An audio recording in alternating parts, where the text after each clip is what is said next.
Je lance le direct et je lance le générique.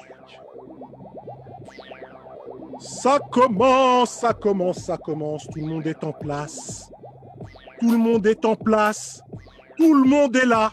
Tout le monde est bienvenu. Bienvenue sur ce nouveau épisode de What You Got to Say France. Merci d'être avec nous. Merci de nous rejoindre pour un épisode spécial qui vous veut du bien, énormément de bien, beaucoup de bonnes choses. Aujourd'hui, on va en parler avec moi, Fob, et avec Romain Brial. Romain Brial, kinésithérapeute, gérant cerveau, grand cerveau de l'application Wizio, l'application révolutionnaire de kinésithérapie. Non, je ne fais pas de pub exagérément. Je suis là juste pour vous donner les éléments les meilleurs. Et les éléments sont là. Romain, bienvenue. Comment vas-tu ? Merci à tous de m'accueillir. Ça va hyper bien. Je suis très content d'être là avec vous. Ouais. Plaisir. Yes. Eh bien, nous aussi, on a plaisir à t'avoir parmi nous. Et nous avons également des chroniqueurs qui vont t'interroger, qui vont te cuisiner aux petits oignons, parce qu'ils veulent savoir comment on fait pour aller mieux, les chroniqueurs. Oui. Ils en ont envie, ils en ont besoin. Eh bien, nous avons avec nous Fabienne de retour. Fabienne, comment vas-tu ? Ça va, super, très bien, très très bien.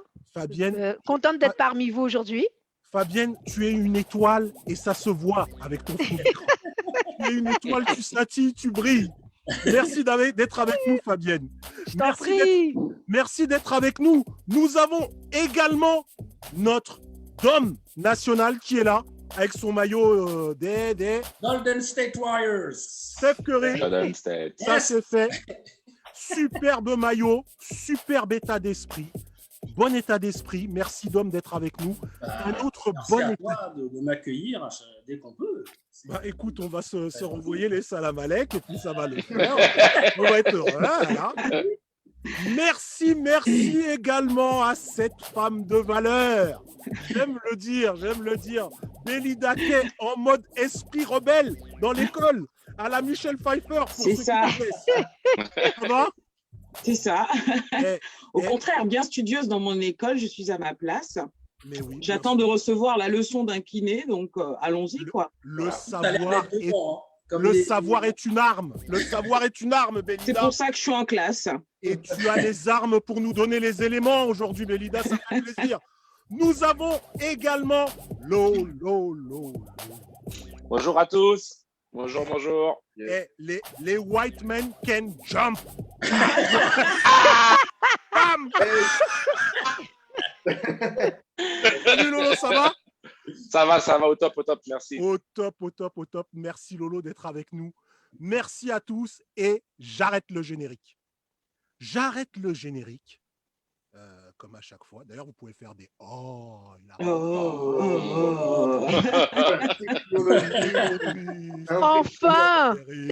Oh non, elle est bon le générique. Il est bon. Tellement bon le générique. Oh là là. Non, on est heureux de nous retrouver tous ensemble pour une émission, je vous l'ai dit, d'intérêt public. On sait qu'en ce moment, c'est un peu compliqué pour beaucoup de monde. On sait que les nouvelles ne sont pas toujours gaies. Elles ne sont pas toujours gaies. On sait que cette situation sanitaire, elle vous pèse. Et bien, nous, on a envie de vous donner un peu de joie, beaucoup d'amour, comme chaque dimanche. Et on va s'y atteler parce que c'est important. Aujourd'hui, on reçoit Romain Brial. Romain, je tenais à ce qu'il vienne. Je tenais à ce que Romain vienne parce que, toujours en parlant de moments difficiles, allez, c'est le moment un peu émotion. C'est le moment où j'ai des trémolos dans la voix quand j'en parle. Il y a des moments où voilà, on est un peu blessé, où on a besoin de se reconstruire, on a besoin de se faire aider. Et moi, ça m'est arrivé un petit bobo, ça arrive un petit bobo. Eh bien, Romain a toujours été là. Romain a toujours été là pour aider le patient que j'étais et d'autres patients.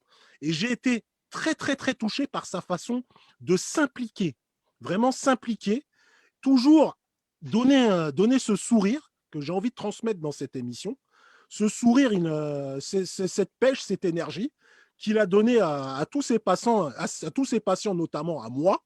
Et ça me fait vraiment plaisir de le recevoir ici et de mettre un peu en avant son boulot, son application d'intérêt public, et puis surtout de vous faire plaisir à vous les internautes, parce que on va se faire plaisir aujourd'hui. Bon, on arrête cette séquence un peu. Ouais, là, l'introduction. Voilà. On arrête cette séquence. Bonjour à Laetitia qui nous a rejoint. Bisous. À Maléa aussi. Yes. Bisous, les internautes. Bonjour aux internautes. Vous êtes les bienvenus. Et j'imagine que, tiens, Dom a la première question à poser à Romain. Question, je pense, classique. Ouais. Quel est ton parcours? Comment tu es arrivé à devenir kiné, en fait? Eh ben, merci pour la question. Merci, Phobie, pour cette présentation pleine d'émotions. C'était le minimum. Et bah, du coup, c'est vrai que moi, à l'adolescence, tout ça, je ne savais pas forcément ce que je voulais faire. Je savais que je voulais aider les autres.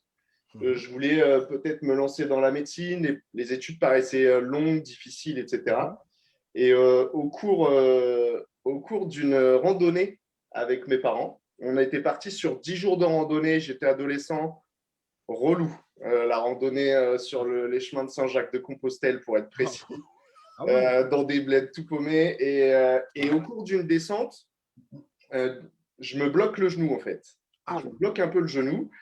Je suis encore chaud, j'arrive à marcher, j'arrive jusqu'au petit village où on dort. Et là, je me repose un peu. Et quand j'ai décidé de me remettre debout, je pose le pied au sol et là, je ne peux plus du tout marcher. Et là, je fais non, c'est compliqué avec le sac à dos et tout. Ouais. Les parents, ils sont un peu embêtés. Comment on va faire? Donc, il y a des gentilles personnes qui m'ont fait le parcours du lendemain avec une voiture, une escale, etc. pour me transporter. Et ça ne pouvait pas durer comme ça. Et donc, dans le village d'après, on va à la pharmacie avec ma mère et on dit est-ce qu'il y a un bandage, une attelle et tout? Et elle dit non, vous devriez aller voir le rebouteux. Moi, je ne connais pas ça, tu vois. Rebouteux. Alors, c'était il y a 3 émissions, hein, l'émission sur la superstition. Mais c'est. Voilà, il faut pour ceux qui suivent. Ouais, j'ai suivi les émissions, je replace un petit rebouteux. Et donc, je vais voir ce monsieur.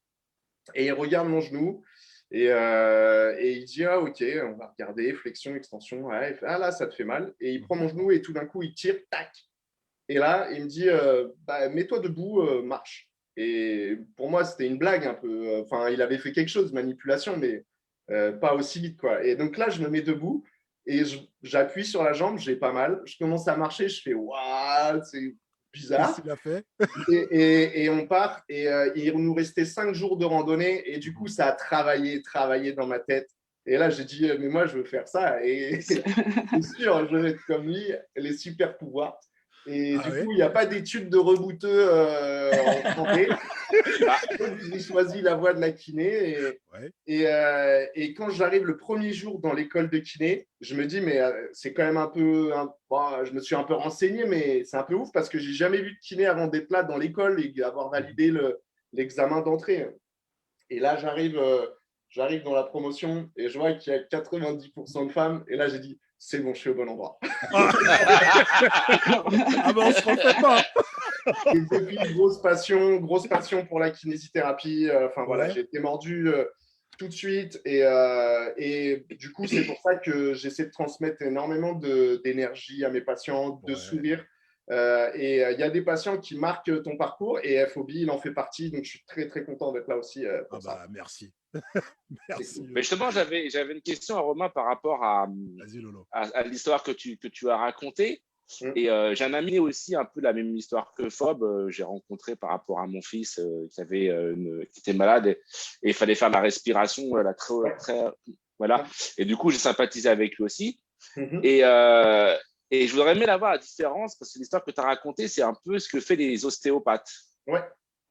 Ouais. Et j'aurais aimé savoir justement la différence entre un kinésithérapeute et un ostéopathe. Et d'après ce que j'ai pu entendre, ce serait un peu la guéguerre entre les deux. Ah bon? Il y en a un qui commence par O et l'autre par K. Romain pourra peut-être nous en dire plus, Non, je ne sais pas. Donne-nous plus d'infos, Romain, si tu peux. Yes, effectivement, il y a beaucoup de patients, il y a beaucoup de gens qui sont un peu dans la confusion entre les deux professions. Moi, j'ai décidé de ne pas être dans la guerre entre kiné et ostéopathe. Je pense qu'on est complémentaires et qu'il faut être ouvert d'esprit déjà. Du coup, je vais le donner avec mon point de vue à moi, qui va être, j'espère, ouvert. Donc déjà, on est deux professions qui travaillent sur le corps et sur les muscles, le squelette, etc. Il y a une des deux professions qui est reconnue par la santé. C'est-à-dire qu'il y en a une qui passe par la sécurité sociale et pas l'autre. Ouais, là, l'ostéo, non, l'ostéo, c'est pas remboursé. C'est pas remboursé. Exactement. En réalité, l'ostéo n'est pas remboursée parce qu'elle n'est pas considérée comme une profession médicale. Ou paramédicale. D'accord. C'est une volonté de l'ostéopathie de ne pas être reconnue comme une profession médicale. Il faut le savoir. Hein. C'est eux qui souhaitent garder cette position, ce statut. Tandis que la kinésithérapie est médicale. Et du coup, on est soumis déjà au fait à toute la hiérarchie. C'est un médecin qui va prescrire via une ordonnance les séances de kinésithérapie.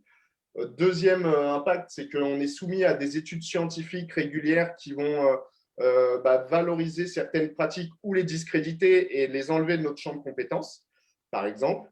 Et du coup, on est remboursé par la sécurité sociale. Sur la kinésithérapie, il y a plusieurs manières de pratiquer. Il y a des personnes qui mettent les mains et qui font ce qu'on appelle des manipulations, qui entraînent des fois un crack ou non. Et du coup, c'est là qu'on a l'impression que c'est de l'ostéopathie, puisque l'ostéopathie fait également des manipulations avec les mains qui entraînent un crack ou non. Donc, on est assez proche là-dessus.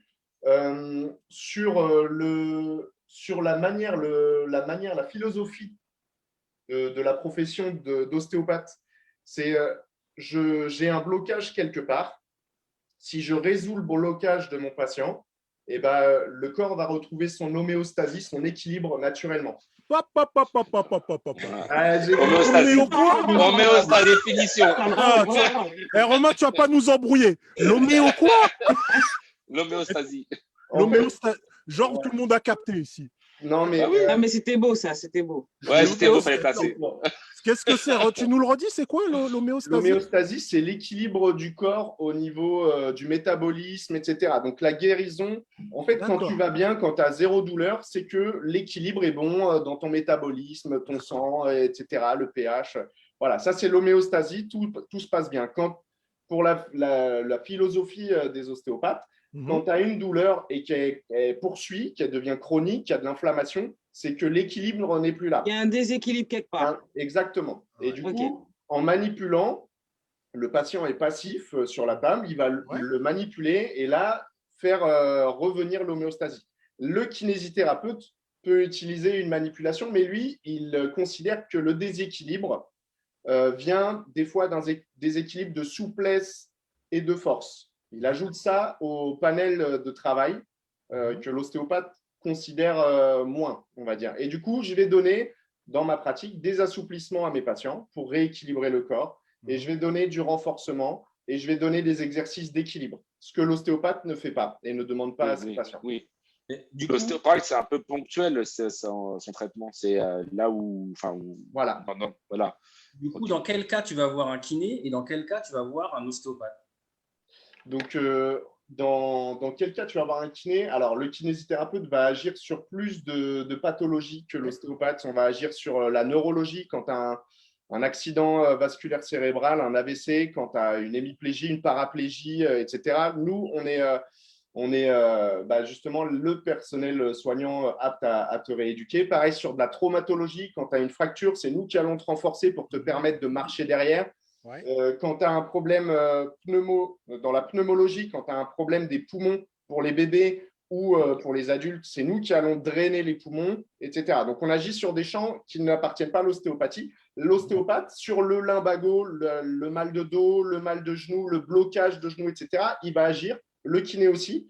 L'ostéopathe, ça va peut-être être ponctuel, comme le disait Lolo, sur une séance à 3 séances maximum, l'ostéopathe va agir pour te remettre là où il y a des blocages. Le kiné, lui, c'est là qu'on est complémentaire, va te suivre un peu sur du moyen terme avec 10 séances pour te permettre de renforcer, d'assouplir et d'éviter les récidives après. Voilà. Et du coup, justement pour faire la boucle, il faut donc une certification ou tu as une spécialité de ton côté? Est-ce que certifié et puis spécialiste dans quelque chose ou... Donc, comment ça se passe? Pour être kinésithérapeute, il faut un diplôme d'État. Donc, c'est notre certificat, c'est un diplôme d'État. Pour être ostéopathe. Combien d'années d'études? C'est en 4 ans. 4 ans plus une année de prépa généralement. Mais est-ce que par rapport à ça, est-ce qu'il y a des spécifications sur kiné, par exemple, pour le dos plus que pour le genou, que pour la tête, ou vraiment général? Phobie, franchement, ils sont bons. Hein. Les questions, elles sont bonnes. Merci. Non, mais c'est parce qu'on a mal au dos. Parce qu'on souffre. On souffre, Romain. On souffre. Ben oui, d'ailleurs, et je vais vous donner des astuces, des tips. Vous allez sympa. Avec plaisir. Yes. Sympa. Romain, rapidement, on a 2-3 questions des internautes parce qu'ils sont là. Ils sont passionnés, les internautes. Et moi aussi.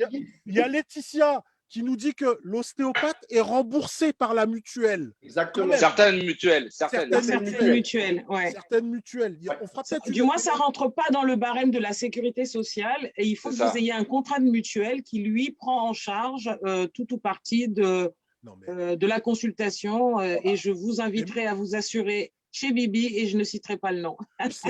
C'est incroyable. Des fois, c'est en nombre limité. C'est limité à 3 séances en nombre de séances dans l'année ou plus. Voilà. Ouais. Donc, regardez bien la mutuelle complémentaire que vous prenez, puisqu'en fonction de quoi, vous aurez une ou pas de séance d'ostéo de remboursée. C'est important. On a Guillaume qui nous a rejoint. Bonjour Guillaume, qui nous dit que le sujet est sérieux. C'est bon. Mais on ne fait que des sujets sérieux. Alors moi, j'ai une question. Que des sujets sérieux. Sérieuse. Parce que des sujets sérieux. Ta question est sérieuse, bien sûr. Mais celle de Guillaume aussi. Guillaume qui nous demande la différence avec le somatopathe. Qu'est-ce que c'est que ça? Tu connais les somatopathes? Sommeil, non? Guillaume, non. Désolé. Là, vraiment, il y a un niveau c'était trop long. On a voulu... c'est nos limites. Si ce n'est pas le somatopathe, le chiropracteur, est-ce qu'il y a une différence? Les tomates aux pâtes, ça je connais. J'arrête les conneries. Oui, c'est vrai, le chiropracteur, c'est une bonne question, ça, c'est quoi la différence? En fait, chiropracteur et ostéopathe, ils sont un petit peu... c'est la même différence entre kiné et chiropracteur et ostéopathe. Le chiropracteur, contrairement à l'ostéopathe, il commence à intégrer du mouvement actif. Le kinésithérapeute, j'espère que j'ai bien résumé. Si vous allez voir un kiné et que vous pensez que vous allez être passif sur le dos, c'est pas ça. Étirement. Voilà, on va vous demander de bosser et même on va vous apprendre. Et c'est là que je voulais faire le lien avec l'application derrière. C'est qu'on vous accompagne dans ce qu'on appelle l'auto-rééducation pour vous enseigner des techniques qui vont vous servir à vous soigner même si on n'est pas là. L'idée, c'est que vous partiez à la fin d'une séance avec des bagages d'étirement, de renfort pour pouvoir continuer votre travail et même s'il y a une douleur qui commence à revenir, déjà agir et pas attendre qu'elle prenne de l'ampleur. Ça, c'est actif, c'est la kinésithérapie. L'ostéopathe, c'est vraiment beaucoup plus passif. C'est lui qui va travailler et vous allez vous relâcher le plus possible. Le chiropracteur, il est un peu entre les deux. Et lui, il intègre un petit peu de mouvement déjà. Il demande un peu de renforcement, etc. Voilà. Il n'est toujours pas médical. Ça n'est pas une profession médicale. Fabienne, tu voulais intervenir. Tu avais une petite question tout à l'heure. Oui, enfin, une petite question, en fait. Moi, voilà, la question que je me pose, c'est vrai que j'ai 3 enfants. Donc, mon fils, je l'ai emmené chez le kinésithérapeute, justement, par rapport à ses problèmes. Il avait beaucoup de bronchiolite, beaucoup de choses comme ça. Donc, c'est vrai que dès que je parlais de kiné, il se mettait à pleurer. Dès qu'il voyait la petite devanture, il se mettait à pleurer. Donc, moi, j'aurais aimé savoir, certes pour les enfants, mais est-ce que vous avez une pédagogie adaptée, justement, selon le patient? Voilà, qu'il soit ado, enfant, adulte, afin qu'il suive au mieux, bien sûr, le programme et surtout qu'il soit réceptif à ce programme. Parce que je pense, pour moi, à mon avis, est-ce qu'il y a une psychologie particulière? Est-ce que vous avez des petites astuces, justement, pour que le patient puisse être réceptif à cette kinésithérapie ou à l'ostéopathie et qu'il puisse guérir au plus vite? Voilà, moi, c'est là-dessus que je voulais intervenir. Il y a une pédagogie, une psychologie quelconque? Oui, bah, on a un cursus de psychologie à valider dans notre diplôme d'état de kinésithérapeute. Et ensuite, c'est vrai que du coup, ça rejoint aussi un peu la question de Lolo, c'est qu'il y a une sensibilité qui est différente pour chacun. Au diplôme d'état, on a un bagage très général qui est validé.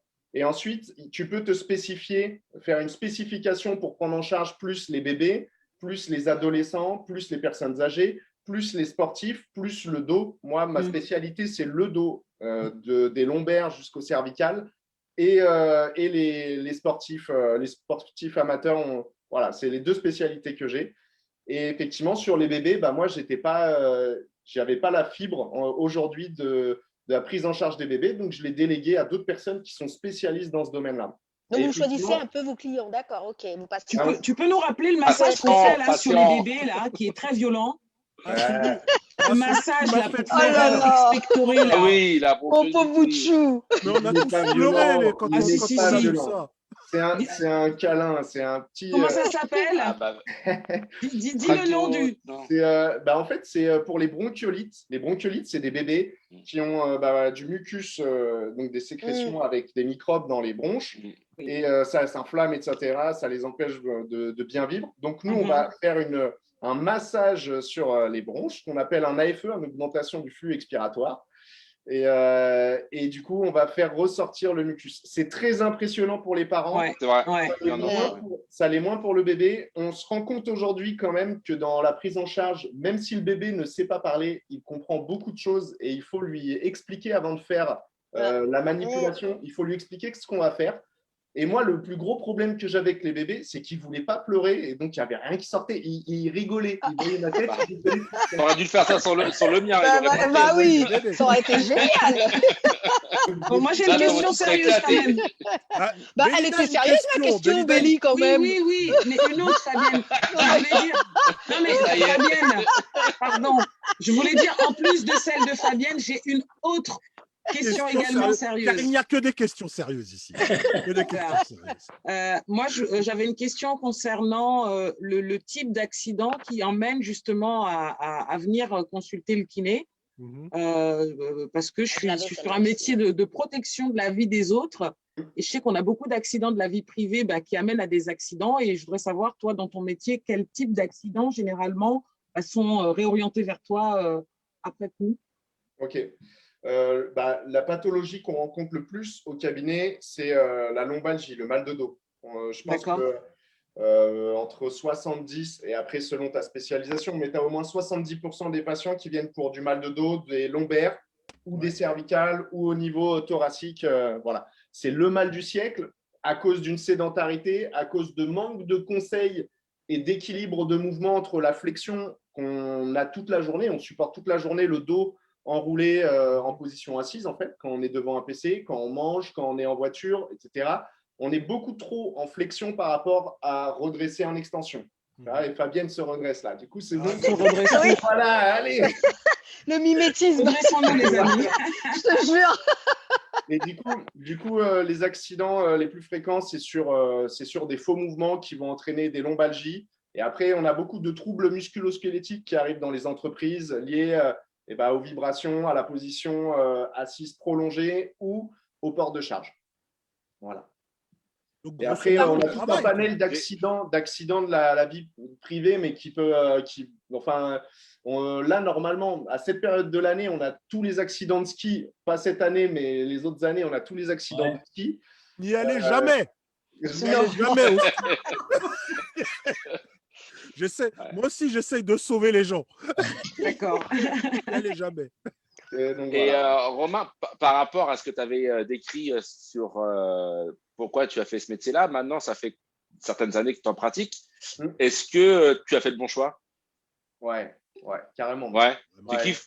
Ah ouais. Ça fait 10 ans que je travaille, du coup. Je suis diplômé de 2010. Je n'ai pas passé une année sans continuer à faire des formations en plus, qui ne sont pas du tout obligatoires, qui sont facultatives. Je pense que j'ai fait au moins une trentaine de formations supplémentaires et du coup qui m'ont spécialisé.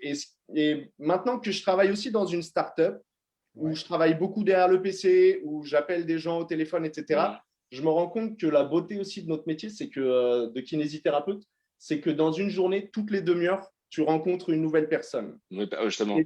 Et tu as une anecdote par rapport à ça, justement? La rencontre avec Fob, c'est un peu magique aussi, mais est-ce que tu en as eu d'autres? Oui. Est-ce que tu en as eu d'autres? La guérison dont tu es la plus fière, justement. Voilà.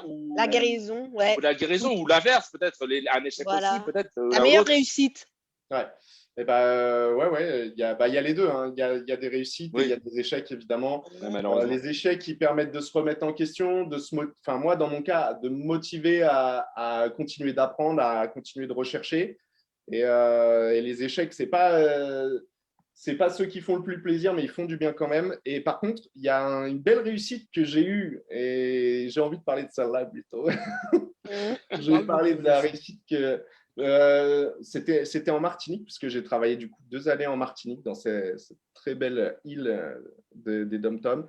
Et il y avait une mamie qui a eu un parcours médical qui malheureusement n'était pas satisfaisant. Après, elle avait une sciatique très invalidante et handicapante sur la jambe droite.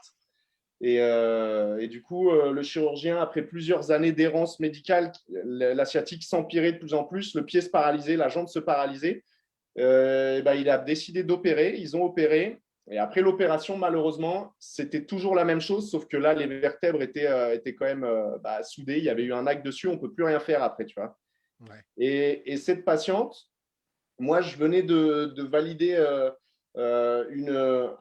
une formation sur les lombaires qui est assez innovante. Et cette patiente, je décide de faire quand même. Enfin, je me rappelle le premier jour, elle était en fauteuil roulant. Elle, un peu par politesse, elle essaie de se mettre debout pour me dire bonjour. Et son pied, il tombait parce qu'elle était paralysée du pied, en fait. Et elle est tombée à ce moment-là. Et je fais, ouais, ça va être compliqué. Ça va vraiment être compliqué, je pense. Je ne vais pas lui apporter grand-chose. Et je décide quand même de faire le bilan rigoureux que j'avais appris, etc. Et il se passe un truc de ouf, c'est que je ne sais pas trop l'interpréter au début, et elle me dit, c'est bizarre, j'ai des picotements comme des coups d'électricité au bout des orteils. Quand on fait le traitement, elle me dit, j'ai des coups d'électricité. Donc, je lui dis, écoute Laure, je ne sais pas, aujourd'hui, il nous faut du recul, je ne sais pas si c'est un signe bon, un signe positif, un feu vert, ou au contraire, s'il faut arrêter.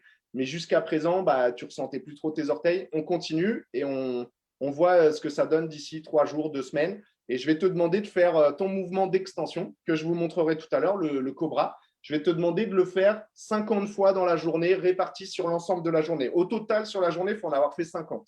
Et là, je reviens la semaine d'après à son domicile.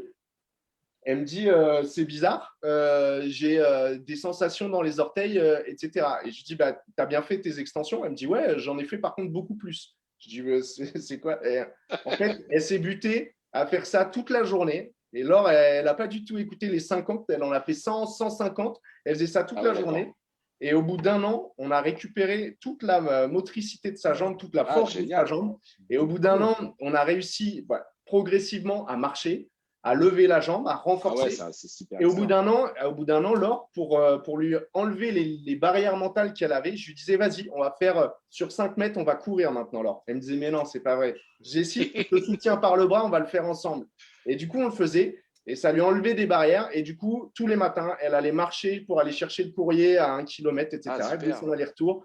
Et ça c'est beau. C'est magique. C'est une personne. Voilà, là, j'étais trop heureux pour elle. Elle était très heureuse. C'est une personne avec qui je reste en contact, évidemment, parce que voilà, c'est une très belle aventure. Et du coup, il ne faut pas perdre espoir. Il y a des personnes qui, pour le pronostic, ouais, je parle beaucoup. Non, moi, je voulais te demander, tu peux dire justement parce que ça nous c'est une guérison miracle. Est-ce que tu as déjà assisté, est-ce que tu peux dire que tu as assisté à des rémissions dites miracles? Parce qu'effectivement, la science est allée au bout de sa course. Là, tu l'as introduit un peu de cette manière où cette dame, elle avait un petit peu consulté tout le monde, quoi, et il n'y avait plus de solution. Ouais. Est-ce que tu peux dire aujourd'hui que tu as vu ou que tu as peut-être assisté à des choses qui pourraient s'apparenter à ce qu'on appelle le miracle de la guérison? Parce que qu'on soit kiné, médecin, on cherche à aller bien dans notre corps. L'idée, c'est d'aller mieux. Stop. Donc, et le miracle de la guérison, il existe ou il n'existe pas, du coup? J'ai du mal à dire miracle. Moi, c'est plus l'implication des gens et le mindset qui fait qu'ils vont très loin ou pas. Et j'ai vu une plus jeune, qui avait sauté malheureusement d'un immeuble et tout. Elle s'était fracassé les pieds, les talons. Elle se fait opérer, le chirurgien, il dit franchement, vous avez les 2 talons fracassés, vous, voilà, ce sera, dans le meilleur des cas, vous ferez quelques pas, mais voilà, sinon ce sera fauteuil roulant tout le temps. Et elle arrive au cabinet et elle me dit, moi, j'ai envie de courir. Et pareil, je vois le compte-rendu médical, je lui dis, enfin voilà, je ne veux pas donner de faux espoirs et tout. On va faire de notre mieux pour retrouver de la force, mais courir, je pense, ce ne sera pas possible et tout. Et la nana, pareil, elle était obsédée par ça. Et elle s'est butée, elle a trouvé les chaussures qui lui allaient bien. C'était 2 chaussures différentes qui faisaient qu'elle n'avait pas trop mal et tout. Et elle s'est remise à courir et j'ai fermé ma gueule. Et moi, j'ai accompagné dans le renforcement, mais là, sa motivation, sa détermination, son implication a fait qu'elle pouvait dépasser plein de choses que je ne pensais pas possible. Et Romain, sur l'extension lombaire, sur l'extension cervicale, etc., j'ai vu des très, très belles rémissions, mais qui ne sont pas du miracle. Ça s'explique aujourd'hui avec la science. C'est juste que il faut aller voir peut-être la personne formée dans ce sens-là, on va dire. Tu n'as jamais refusé de patient, Romain. Ça t'est jamais arrivé de refuser de patient, justement parce que tu disais que cette dame, elle est venue te voir, elle voulait absolument courir. Donc pour toi, en fait, il n'y a pas de défaite, enfin, il n'y a pas d'échec. Mais au-delà, ce que dit Fabienne, tu n'as jamais refusé de patient par rapport à ça. Pas de défaite. Est-ce que tu as le droit de défaite aussi pour nos internautes qui réagissent. Qui réagissent, qui sont là, qui ont vu. Il y a Laetitia qui nous dit, qui se demandait si ça faisait mal au bébé, ces massages. Eh ben, non. Ça fait pas mal. Ça fait mal. Ça fait mal aux parents. Oui, voilà, ça fait mal aux parents. Ça fait mal aux parents. Il y a Guillaume qui se dit qu'on lui dit de consulter un ostéopathe tous les ans pour des problèmes de dos. Est-ce qu'il faut le faire, vrai ou faux, info, intox? Romain, il faut le faire? Il faut aller voir l'ostéopathe?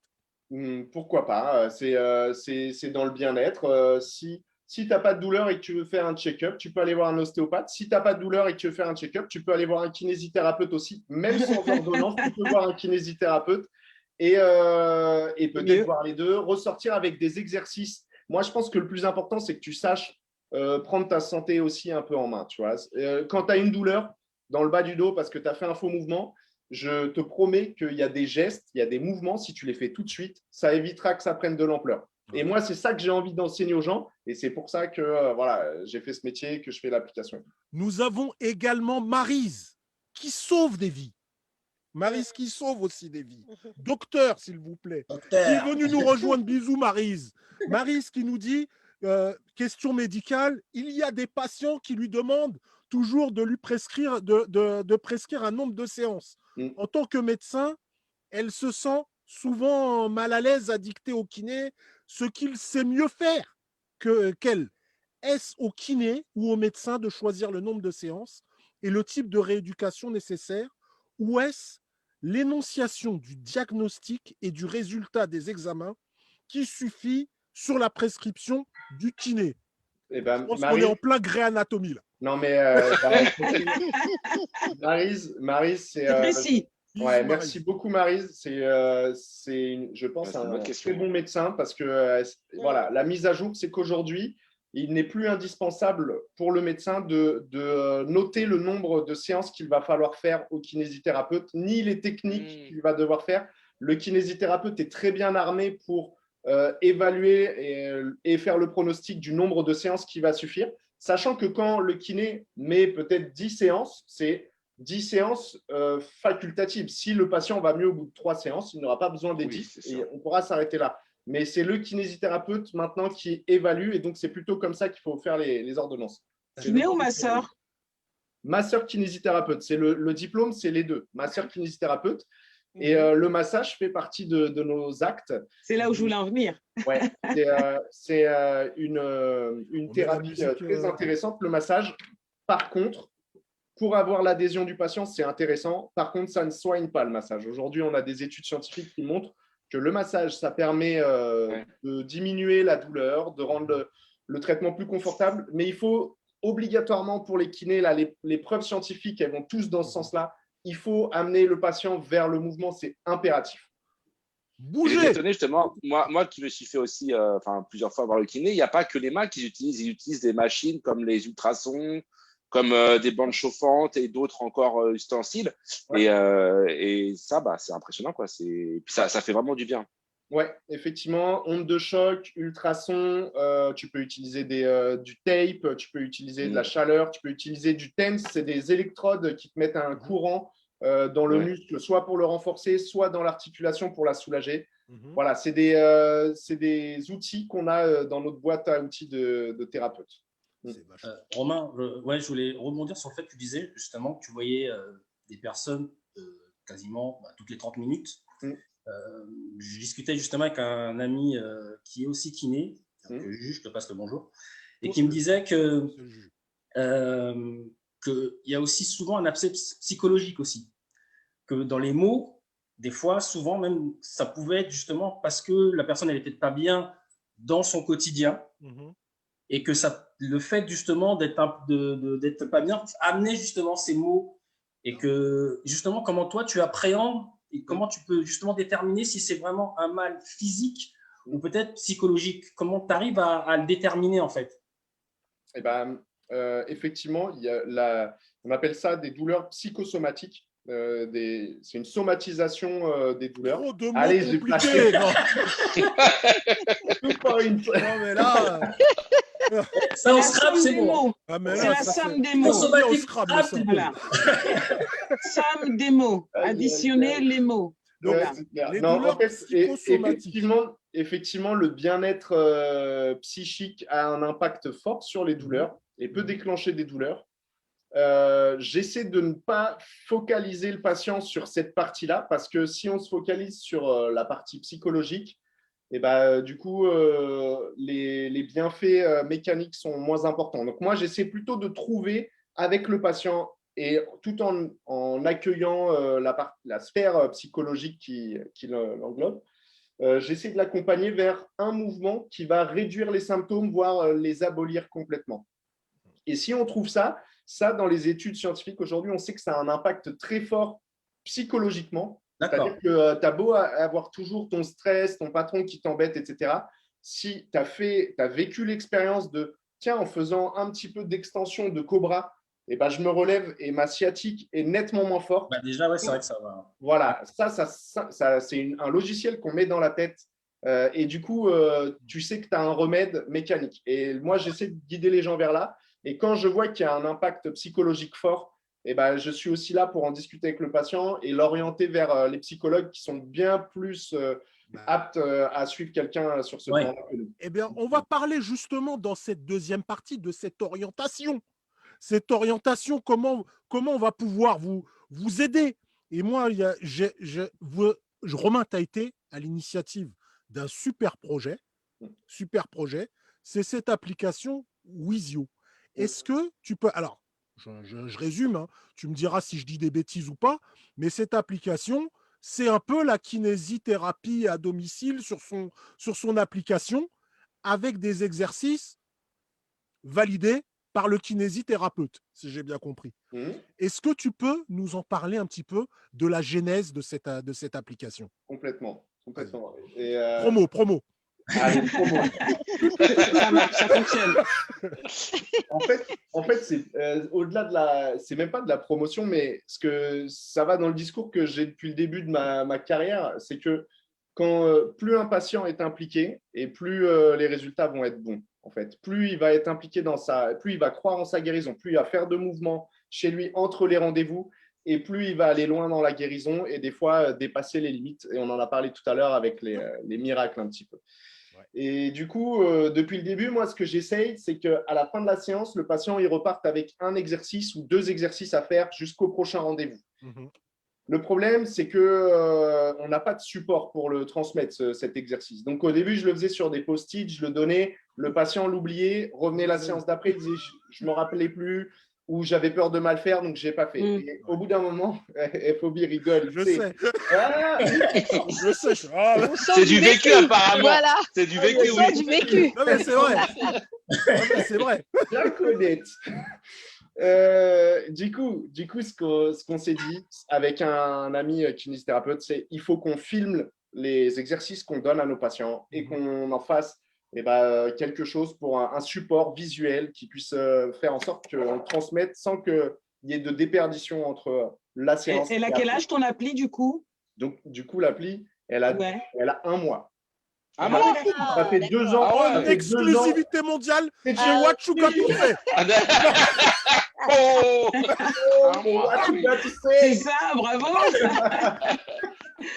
En fait, donc, vous venez d'accoucher d'un beau bébé, là, en fait. Là, on a accouché d'un magnifique bébé. Ça fait 2 ans, du coup, qu'on se tue tous les soirs, à la fin de la journée, tous les week-ends, avec Thomas, donc mon associé et cofondateur de Wizio, qui est l'autre kinésithérapeute. Ça fait 2 ans qu'on se tue là-dessus, à recenser tous les exercices que les kinésithérapeutes donnent le plus souvent et qui ont le plus d'efficacité. On en a fait 300.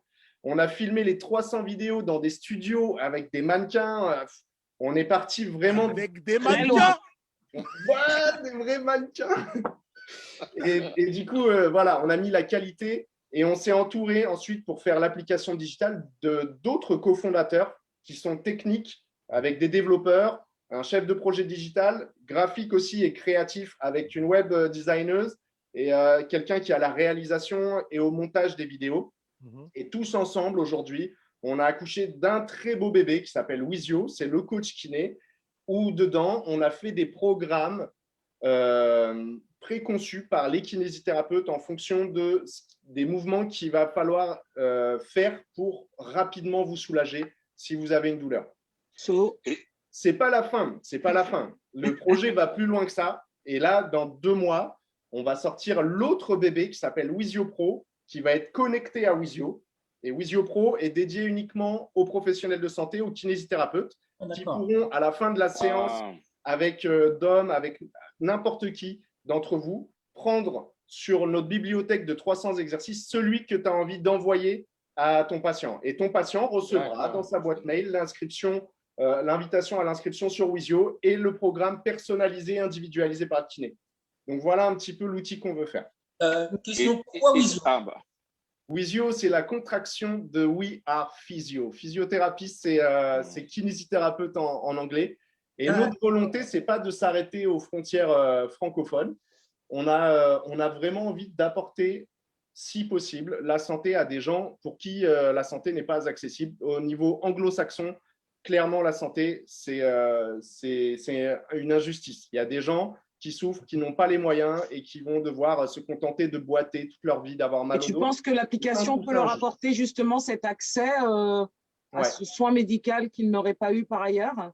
Les personnes qui sont limitées peut-être financièrement ou de manière locale, qui sont isolées, qui n'ont pas l'accès au mouvement, pourront déjà avoir des programmes préconçus sur lesquels on a mis l'accent sur la progressivité, sur les dernières études scientifiques, etc., pour proposer les bons mouvements. Et aujourd'hui, on a des très, très bons retours sur des torticolis, sur des lumbagos, etc., en disant, voilà, j'ai fait les mouvements et le fait de bouger, déjà en suivant votre guide visuel, ça m'a permis de me soulager un petit peu en attendant le rendez-vous avec mon kinésithérapeute, mon médecin, etc.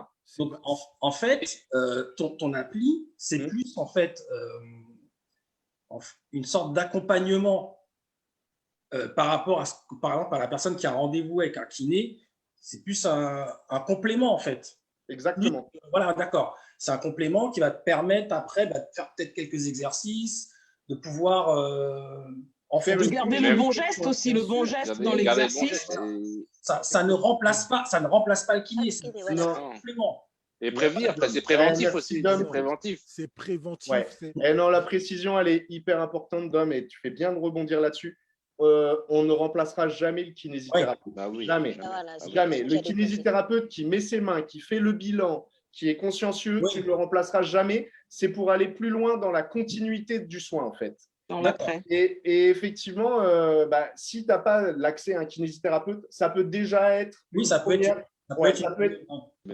te faire du bien de commencer comme ça, mais ça ne remplacera pas le kiné. Il faudra que tu ailles ou l'ostéopathe si tu as besoin de l'ostéopathe. Romain, on ne peut pas te remplacer. On ne peut pas te remplacer, Romain. Bravo. Mais on ne peut pas remplacer non plus nos internautes qui réagissent. Qui réagissent aussi. Qui réagissent énormément. Je vois, c'est bien parce qu'ils sont passionnés par la santé. Et je vois, alors, il y a bisous Maryse, qui te remerciait pour la première réponse très complète. Il y a Guillaume qui aussi remerciait pour l'info, donc beaucoup de remerciements, c'est déjà ça, qui disait qu'avant, il n'était pas intéressé, il s'était pas intéressé au métier de kinésithérapeute, car il connaissait plus l'ostéopathe, mais que maintenant, il commence à mieux comprendre la différence entre les deux. Donc, on aura pu aider un petit peu. Il y a aussi Maryse qui se pose une question médicale. N'est-ce pas? Elle se demande quelle est la place de la kinésithérapie chez les patients ayant eu le Covid. Oui. Avez-vous établi des nouveaux protocoles, des nouvelles indications de rééducation à l'effort respiratoire? Et nous avons LL qui nous a rejoint. LL. Salut LL. LL. Un coucou. C'est les congés de LL, on va dire. Et qui nous dit que cette appli, c'est un super concept. Elle y est déjà accro. Allez. Guillaume qui nous dit que cette appli devrait être d'utilité publique. Allez. Et dernier petit commentaire que j'ai, cela fait encore une application, un écran, et on ne voit plus personne. Et effectivement, ça c'est Laetitia qui nous le dit. Oui. On remplace de plus en plus les personnes par des écrans. Elle préfère aller voir les kinés et les gens plutôt que de rester enfermés, parce qu'il y a à plusieurs dans le cabinet de kinésithérapie, et ça, Romain, on le sait, c'était un plaisir quand on était en balnéo, la possibilité de se motiver. Ah oui, oui. Donc, ça rejoint un peu ce que Dom disait tout à l'heure, c'est que ça ne remplace pas, bien sûr, la séance de kinésithérapie, c'est irremplaçable. Mais j'ai l'impression que c'est quand même un petit plus qui peut être intéressant. Il ne faudrait pas non plus que ça... Il est vrai qu'avec les nouvelles mesures de confinement, en fait, cette dernière année qui vient de se passer, les gens ont été isolés un petit peu de force. Et d'avoir toujours une solution alternative, moi, c'est encore pour revenir, tu sais, sur la précédente émission, finalement, les réseaux, mais en fin de compte, le monde du digital, il a quand même permis d'améliorer nos conditions de vie, parce que lorsqu'on ne peut pas aller chez le kiné parce qu'il y a trop de monde et parce que il faut se protéger, on a au moins ces séances qui permettent d'aller avoir le bon geste. Moi, en tout cas, c'est le bon geste que je garderais, parce que comme tu le disais, Fob, tu quittais tes séances, tu ne te souvenais plus de comment il fallait tirer ta jambe, tu vois. Donc, dis-le. Et le bon geste, c'est la bonne guérison aussi, donc ça peut aider. Je trouve ça sympa. Justement, je rebondis sur ce que disait Béli, parce que Béli disait justement parler de bons gestes. Je voulais poser la question aussi à Romain. Admettons, si l'exercice n'est pas correctement fait, moi c'est là-dessus que je voulais rebondir, n'est pas correctement fait, on va dire, par le patient, est-ce qu'il peut y avoir des séquelles? Et si oui, lesquelles? Les séquelles que tu connais. Voilà, que tu connais et qui reviennent souvent par rapport à des manipulations, des choses comme ça. Quelles sont les séquelles les plus récurrentes? Et si oui, comment y remédier? Effectivement, il est important de pratiquer le bon mouvement. Néanmoins, j'ai envie de rassurer tout le monde quand même. Le mouvement, de manière globale aujourd'hui, quand je parle toujours au regard des études scientifiques parce que c'est ce qui nous éclaire le plus dans notre médecine et dans notre métier. Le mouvement, de manière globale aujourd'hui, est positif et agit positivement pour la santé des gens. Il y a un mouvement, des fois, qui va, lui, avoir un impact très fort sur le symptôme et diminuer clairement la douleur, augmenter la mobilité, etc. Ça, c'est vrai.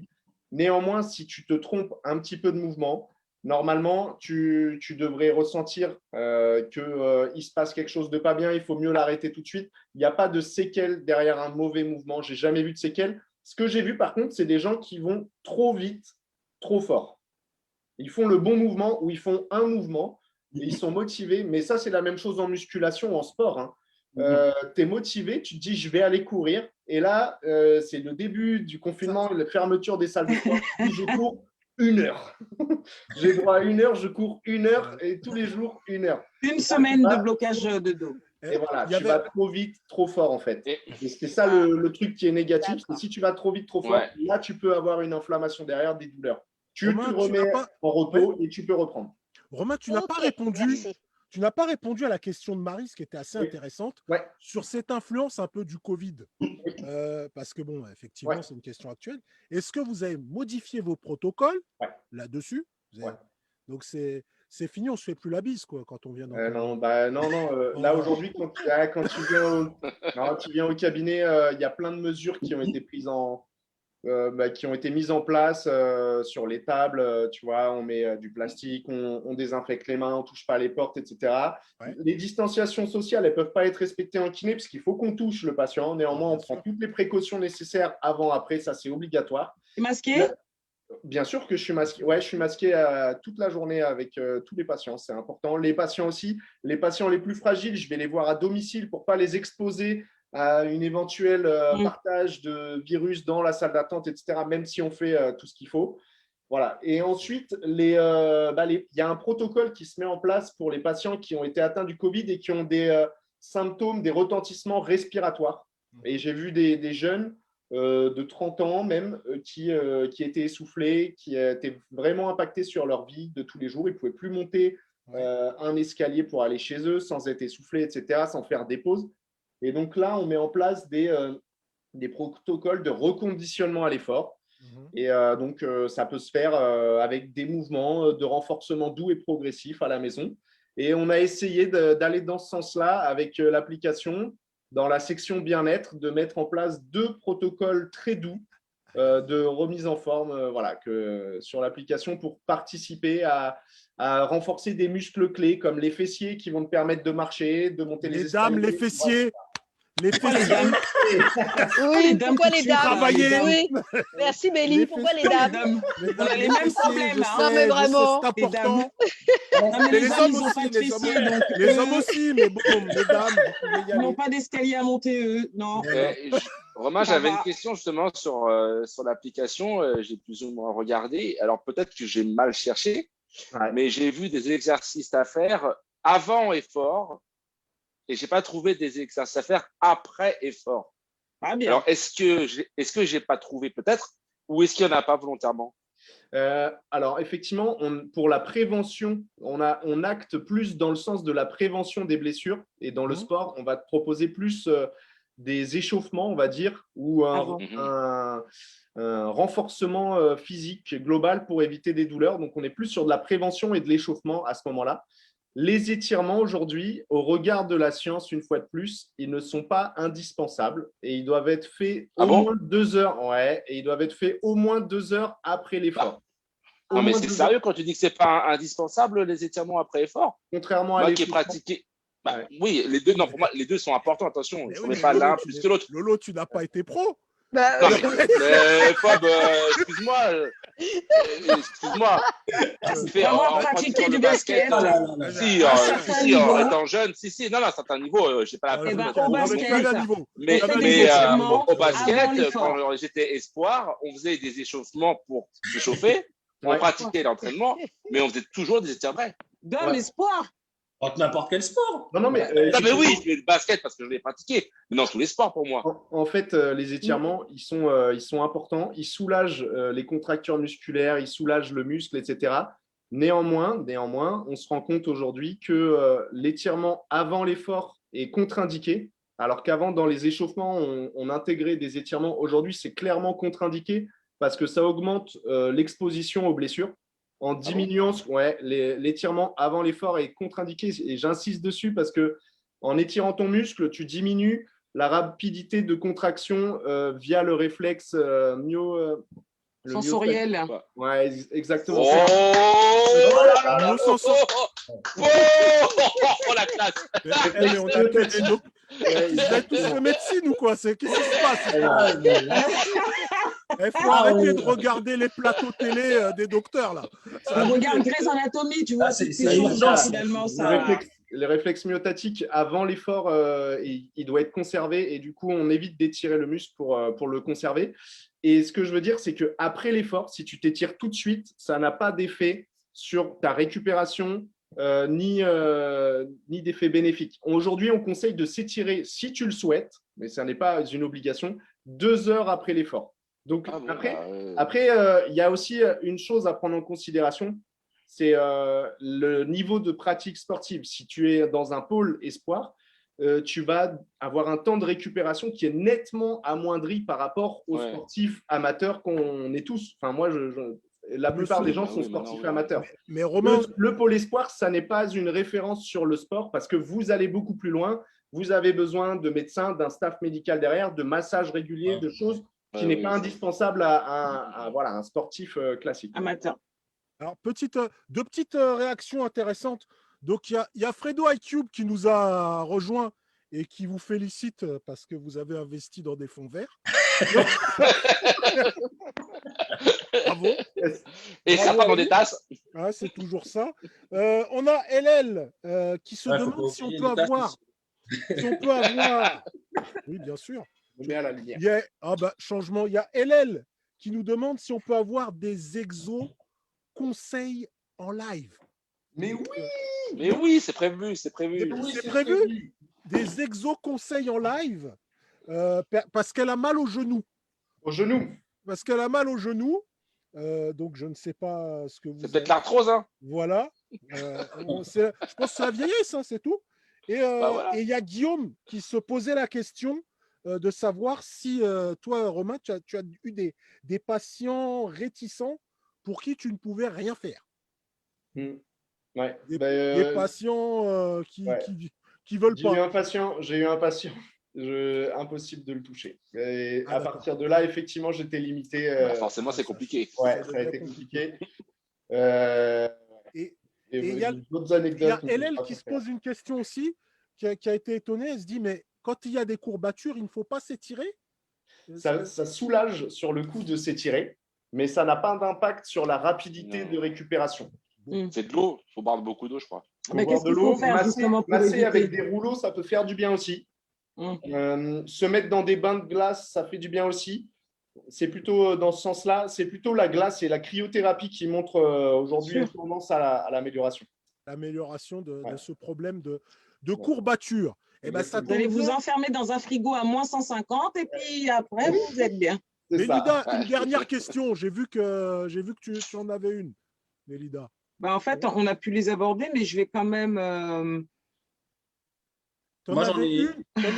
Bon, allez, je vais la placer. Non, on l'a posé tout à l'heure. J'en ai une. On l'a posé tout à l'heure. Mais… J'en ai une question. Vas-y, alors. T'en prie, Dom. Alors, déjà, par rapport à ton appli, est-ce que tu vas continuer ton activité de kiné? Oui. Et de deux, parce que franchement, une appli comme ça gratuite, je ne sais pas comment tu la finances. Parce que, honnêtement, en général, il y a toujours des achats intégrés. J'ai regardé dans tous les sens, je n'ai pas vu d'achat intégré. Bon. Elle est gratuite aujourd'hui pour le lancement. Mais du coup, c'est une question plus de stratégie entrepreneuriale, mais on a envie d'avoir le maximum d'utilisateurs avant de convertir en payant sur une partie de l'application. Ce sera l'ensemble. Et justement, tu as combien d'utilisateurs par rapport à ton mois de lancement là? On a dépassé les 1000. C'est bien. 1000 en un mois. Bravo. Ouais, merci. Attention, Romain. J'ai vu aussi que vous étiez dans le top 10 des applications Top Santé. Oui, on l'a vu. Ouais. Mais oui. Top Santé, mais c'est exactement. Et il y a d'autres applications que la tienne, enfin du même style, ou tu es vraiment le seul? On est sur la partie dont on parlait tout à l'heure, sur la partie kiné qu'on offre au grand public pour prévenir les douleurs ou commencer à soulager un petit bobo. On est les pionniers. Ah, top, génial. Alors moi, j'ai une dernière question. Et à l'échelle mondiale, on a une personne en Allemagne qui le fait. Et sinon, il n'y a pas d'autres personnes. D'accord. Cocorico. Alors, j'ai ma question. Cocorico, ouais. Mélida, qui est celle-ci. Alors, quelle qualité il faut avoir pour être un bon kiné? Plusieurs, je pense. Ouais. Franchement, je pense qu'il faut être détaché des gens. Ouais. Non ouais. Alors, déjà, qu'est-ce que c'est un bon kiné? Tu vois, c'est difficile de répondre à ça. Un bon kiné, pour moi, c'est quand le patient repart, qu'il y ait une majorité de patients satisfaits que le contraire. Ok. Comment je devrais être noté? Parce qu'aujourd'hui, avec Google, on note tout le monde. Tout le monde peut être noté. Pourquoi on mettrait 4 étoiles sur Romain Brial? Qu'est-ce qui va faire la différence, quoi? Mais son charme. C'est le style. Au-delà de qualité, le charme, c'est pas une qualité. En fait, il faut avoir des qualités de relations sociales et être à l'aise avec les gens, aimer les gens quelque part et aimer leur faire du bien. Tu vois. Voilà. Après, il faut pas tomber dans la gentillesse. Et moi, il y a des patients, ils m'aiment pas forcément au début, parce que je vais être dur aussi. Moi, j'exige du patient qui remplisse sa part du contrat et qu'il s'investisse dans son traitement. Et sinon, je lui demande d'aller voir un autre confrère. Je n'ai pas envie de m'occuper de gens qui ne s'impliquent pas dans leur santé. Donc, je ne vais pas me faire que des amis aussi. Et c'est pour ça que je n'aurai pas que des bonnes étoiles, mais ce n'est pas grave. Moi, je pense qu'il faut être passionné, rigoureux, sociable, persévérant et une grosse part de savoir se remettre en question. Ouais. Okay. Moi, il y a plein de fois où je suis rentré, j'étais vraiment pas bien, parce que j'avais échoué, j'avais pas réussi à soigner l'épaule, le genou de telle personne. Et pour moi, je le vivais vraiment très mal et c'est ce qui m'a poussé à aller plus loin dans les formations. Voilà. C'est dingue parce que quand je vois ça, comme je t'ai vu presque pendant un an, 3 fois par semaine, jamais j'ai ressenti dans une séance que ça allait moins bien chez toi, Romain. Jamais je l'ai ressenti. Et pour ça, je t'en félicite parce que forcément, nous, on a vécu la remontada d'hommes à cette époque-là. Il y avait des jours compliqués. Des jours compliqués. Pas évident et puis l'avoir 3 fois par jour, ça ne doit pas être évident. Voilà. Pour qui? Pour Fab ou Romain? Par semaine, pas 3 fois par jour. Ça, c'est compliqué, mais c'est vrai qu'en tant que patient, moi je parle en tant que patient, c'est vrai qu'on a souvent tendance à s'imaginer qu'en face de nous, on a quelqu'un qui fait ce pourquoi il est payé, c'est normal. Mais en face, on a aussi un être humain. Donc, qui peut être dans une bonne, qui a une vie et qui peut être dans un bon moment, comme dans un mauvais moment, comme tout le monde. Et on a souvent tendance à l'oublier. Et je trouve que c'est vraiment ce que... Vraiment, allez, je te le dis franchement, Romain, tu sais faire cette abstraction, on ne le voit pas. On voit pas, et je suis sûr que tu as eu tes jours où tu n'allais pas bien. Mais en tant que patient, on s'en est jamais rendu compte. Et ça, on t'en remercie. Mon genou t'en remercie. J'ai réussi le challenge alors. C'est cool. Ouais, il faut être positif. Il a raison, Phobie, complètement. Soyons positifs. Allez, on va terminer. Allez, on va arriver à la dernière partie de cette émission. Romain. J'avais encore une petite question à Romain. Est-ce que tu gères un patient ou ça peut t'arriver de gérer plusieurs patients à la fois? Donc, c'est une bonne question. Moi, je prends un patient par demi-heure. Et quand j'ai des sportifs de haut niveau ou des gens qui ont besoin de plus, je vais les éduquer pendant la demi-heure dans laquelle ils vont être dans mes mains pour ensuite suivre un parcours training ou un programme sur le tapis de course, etc. Ils pourront pouvoir aller à plus d'1 heure. Et j'ai aussi travaillé dans un cabinet où on arrivait de temps en temps à avoir le patient sur les mains et l'autre patient pas très loin pour pouvoir encore le driver, etc. Aujourd'hui, sur mon activité à Paris, j'ai vraiment qu'un patient dans les mains et l'autre personne est vraiment autonome. Et voilà, avec justement la partie Wizio Pro, peut-être que je pourrais accompagner un petit peu plus loin les patients, même dans la salle de rééducation s'il y a besoin, s'ils veulent poursuivre après la séance. Tu vois. Ok. Allez télécharger cette application. Elle est téléchargeable sur Wizio.com, sur Des fois, on vous souhaite du bien. Ouais. Des fois, on vous souhaite du bien. Mais là, c'est cadeau. Allez-y. C'est cadeau. Elle est gratuite. Elle est gratos. Elle est gratos. Voilà. On gagne rien là-dessus. Sauf que vous soyez en bonne santé. Pourquoi vous n'y allez pas? Allez la télécharger, cette application. Déjà, faites-nous des retours. Et moi, justement, ce matin, je l'ai utilisé, Romain. J'ai utilisé ton application ce matin. J'ai fait l'étirement avant d'aller courir. Yes. Eh ben, j'ai pas couru plus vite. Est-ce que tu as eu moins mal? Mais est-ce que tu as eu moins mal après? Mais je me sens bien. Voilà, c'est le principal. Et j'ai vu qu'il y avait plusieurs jours. C'est intéressant parce que ça donne envie de suivre le programme. Sur 21 jours, je crois que c'est souvent les gens disent que c'est en 21 jours qu'une habitude se crée. Exactement. C'est ça? Je pense que c'est sûrement lié, mais c'est vraiment une bonne application. Allez-y, on peut que vous y encourager. Yes. Je vois que Nati Chris nous a rejoint. Eh ben, salut Nat. Salut. Et je vois également que Laetitia dit que c'est sympa, un kiné qui est à l'écoute. Et des personnes passionnées aussi, c'est intéressant. Yes. Dernière partie, parce qu'on va déborder, parce que le débat est très intéressant. Les petits conseils de notre kiné en ces moments de confinement, de télétravail. Romain, c'est le moment où tu passes ton message. Merci de me passer la parole. Et du coup, là, aujourd'hui, ce qu'on retrouve, on a une explosion au cabinet de consultation de personnes qui n'avaient pas forcément mal jusqu'à aujourd'hui et qui se retrouvent dans des mauvaises positions parce que télétravail et sédentarité, je ne me déplace plus pour aller au travail, etc.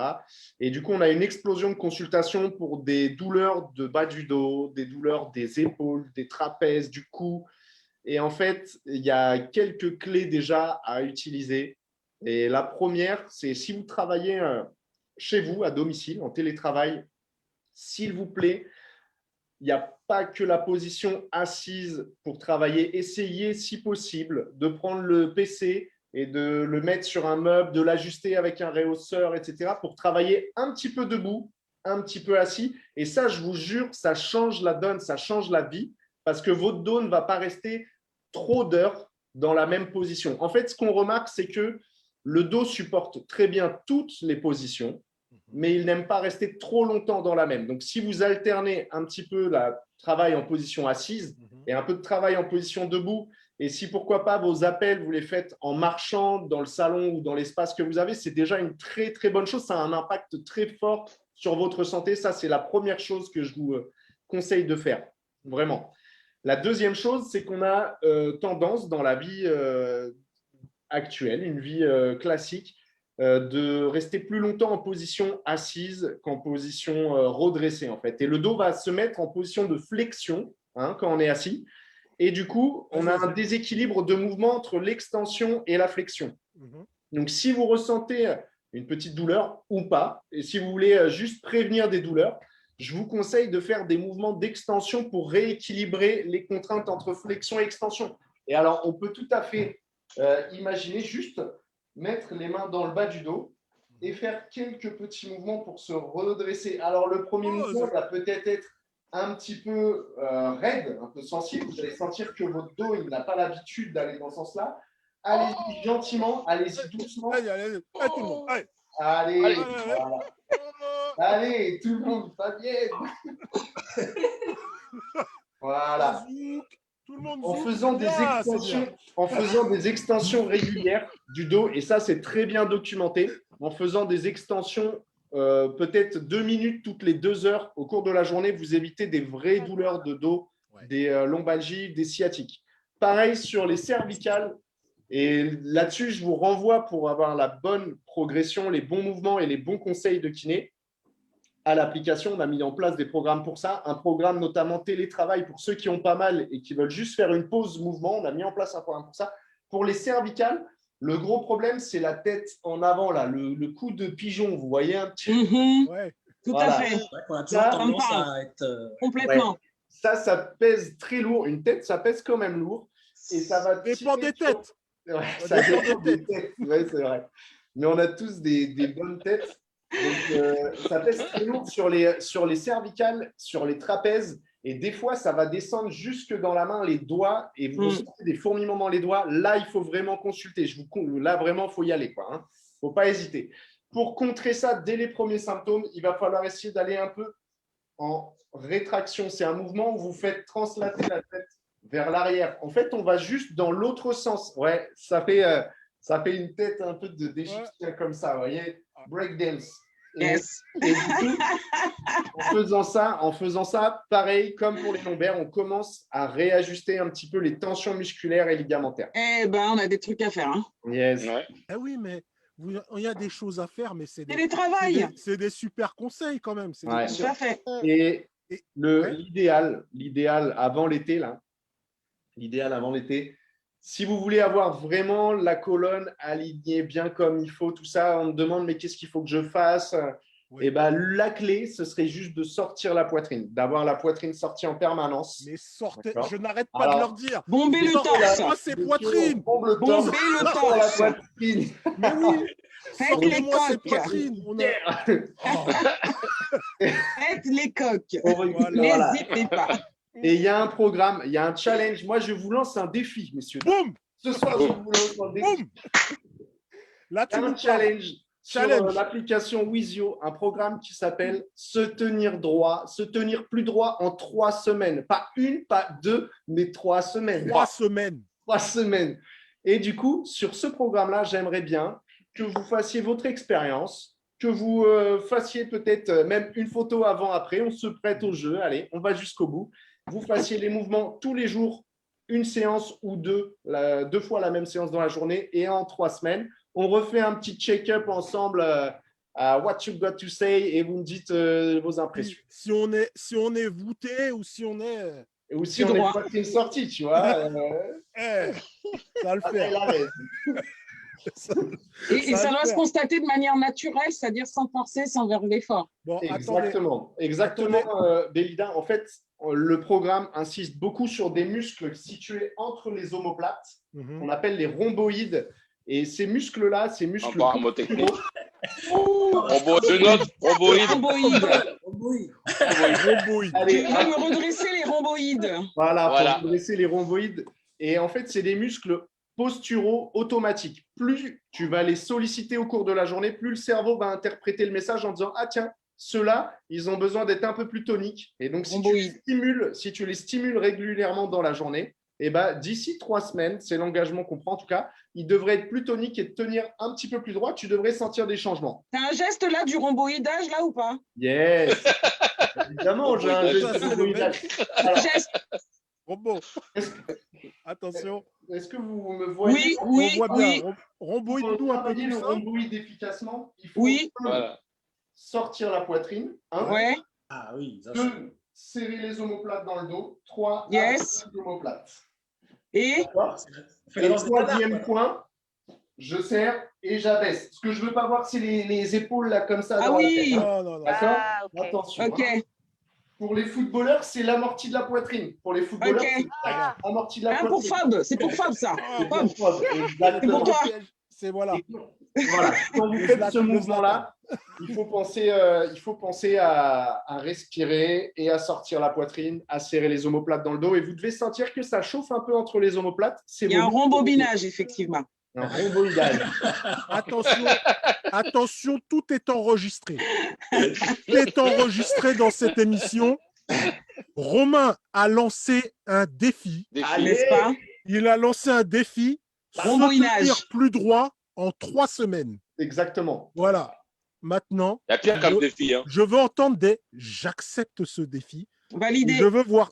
Bélida, est-ce que tu acceptes ce défi? Oui, j'avais ce problème personnellement, justement, d'être un peu trop sollicité du dos. Du coup, voir comment redresser tout ça. Je ne voulais pas citer non, Bélida, mais j'avais. Bélida accepte ce défi. Lolo, est-ce que tu acceptes ce défi? Validé. Allez. Oh, quel reste d'homme. Est-ce que tu l'acceptes? Se tenir droit. Se tenir plus droit. Fabienne, est-ce que tu acceptes ce défi? J'accepte le défi, mais je me tiens déjà droite, donc il n'y a pas de souci. Elle se tient déjà bien droite. Malade, il va pas voir le médecin, effectivement. Et je vois aussi, vous aussi, les internautes, marquez que vous acceptez ce défi. Ou si vous ne l'acceptez pas, dites-le. Dites-le, je vois que Nati Chris a accepté que Laura a accepté le défi. Le rhomboïdage, je vois Fredo iCube qui dit qu'il a mal au dos. que le son bas du dos de morfle en télétravail. Ça me fait penser à un sport en fait dans une barque. Accepter le défi. Ça me fait penser à un sport dans une barque là où on fait comme ça là. L'aviron. Le rameur. En aviron, ils remboïnent pas eux. Hein, ouais, si. Ouais. Voilà. Oui. Et est-ce que dans la danse des canards aussi, ils rembouillent? Ah oui.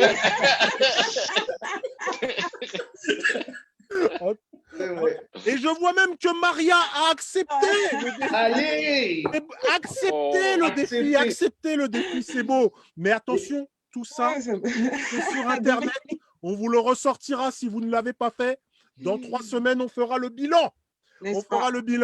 On verra. En tout cas, on a encore passé une superbe émission ensemble. On a passé de bons moments. Toi, Romain, si tu devais conclure cette émission, mon cher ami, tu devais la conclure. Eh ben, si je devais conclure cette émission, je dirais merci. C'était très agréable de passer ce moment avec vous. C'est nous qui te remercions.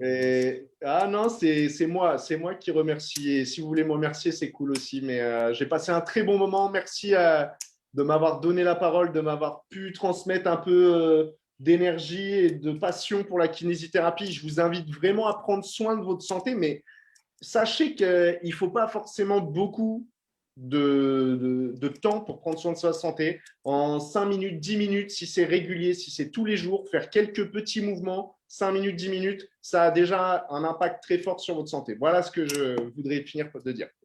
On va remboïner. Et sur ces superbes paroles, je lance le générique.